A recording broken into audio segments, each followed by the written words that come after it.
लो खेसारी लाल यादव ने यहाँ पर भी रच दिया इतिहास। नमस्कार दोस्तों, मैं हूं अनीश राजपूत। आज के इस वीडियो में हम इसी के बारे में बात कर रहे हैं। इससे पहले अगर हमारे चैनल पर नए हैं तो चैनल को सब्सक्राइब कर लीजिए, क्योंकि भोजपुरी से रिलेटेड खबरें हमारे चैनल पर मिलते रहते हैं। तो आप सभी के बीच कल भोजपुरी के ट्रेंडिंग स्टार खेसारी लाल यादव का न्यू ईयर का सॉन्ग आया, जिस गाने का नाम था मुर्गा असली। ये गाना अपलोड होते ही धुआं धुआं मचा दिया। इससे इससे बड़ी बात, चौंकाने वाली बात यह है कि ये गाना अपलोड होते ही ट्रेंडिंग में आ गया। आपने बिल्कुल सही सुना, जैसे ये गाना अपलोडिंग हुआ और ट्रेंडिंग में आ गया।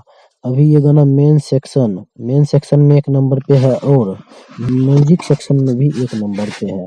और बात करें इस गाने के टीजर के बारे में, तो इस गाने का टीजर मेन सेक्शन में 2 नंबर पे है।